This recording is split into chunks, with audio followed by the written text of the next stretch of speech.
All right, Friday, back on Behind the Gloves with another interview. For the very first time, actually, I'm joined by McCANN. Dennis, how are you? Yeah, I'm all good, thank you, mate. You?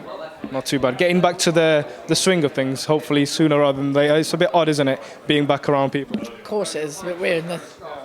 You feel like you're with a zoo or something, don't you?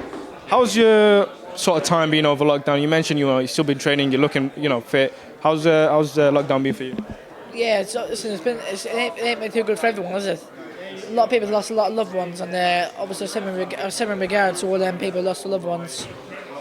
And it ain't been a good time for the world, is it? You know what I mean? So, but thank God I've got a gym at home and stuff. If we're talking boxing wise, I've got a gym at home. I've been training all the way through. I've been in camp 5 months now.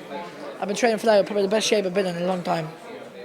You obviously transitioned as a pro now a year or two ago, 6 fights in. How are you finding the whole pro game as a total? Because you've been getting a lot of attention because of your style. What's the whole pro game been like for you so far? Yeah, very good. I've always had a pro style, and I think it suits me better, to be honest. I'm a big puncher as well, so I think as soon as I land with them 8-ounce gloves on, they're going to go and then end off. One thing I'm kind of intrigued by is we know with lockdown we can't get overseas fighters and whatnot. The bantamweight division itself isn't huge. There is very good fighters within the division. If it came to it, you're only 19, but is there a possibility you could take what people would call a risky fight? Of course I will. I've tried to take a few already. The kids are 11, lost one. Any names? I'm not going to say no names. Scott Allen, maybe a few people. Sean Cairns, he said they all turned it down. They want longer, they said. But I'm only an 19-year-old boy, you know what I mean? So, but grow some balls. Grow some balls. That's a straight message, I guess. Is it a time of we're seeing more domestic fights being made, and if needs be, we should do it. Essentially, the fans always get it, and you get the best out of yourself as well. Give the fans what they want to see. Fights, good fights. That's what I want to give them. I want to give them all good fights. I don't want to be fighting journeymen. You know what I mean? They're not good to me. I want to step up, and I want some good records. I want the fighters to step up and fight me. You saw Frank put out that little graphic of Matchroom against Frank Warren. Some really good fights on there. If you were to maybe pick, seeing as though we're on the subject of picking domestic fighters, if you wanted someone from the other side of the street, have you got anyone are you watching anyone like, I'd like to have a go at him if this was to be made?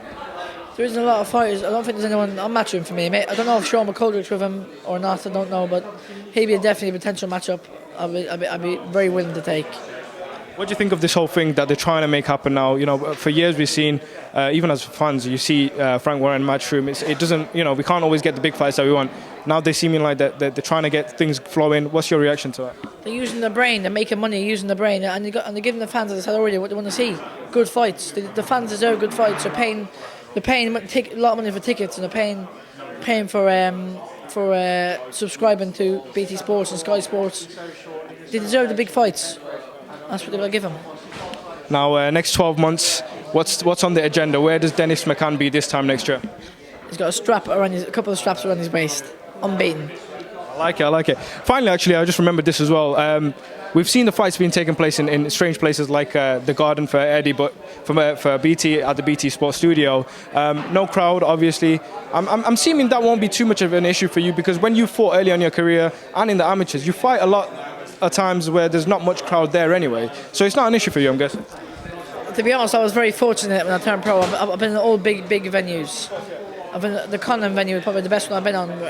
There's maybe 20,000 people there, and but I fought in Russia with maybe 150 people there, 20 people there. You know what I mean? So don't bother me at all.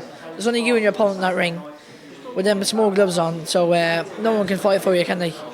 Are you excited to make the fans hear your shots for once? Because sometimes, the fans might not hear it back home, but this time they're going to hear it crisp, clear, and literally high definition sound, if you want to say. Yeah, definitely. Any final message to the fans watching? Tune in on BT Sports for a top-class performance from Dennis the Menace. Awesome, man. All the best on Saturday. Cheers, bro. Hey Fight fans, it's Michelle Joy Phelps. If you haven't already subscribed to my YouTube channel, make sure you go ahead and do so by clicking this icon right here and hit the bell button so you can get notified every time we upload a new video. And we also have a free app available on iTunes and Google Play, so make sure you go and download that. Bye Fight fans.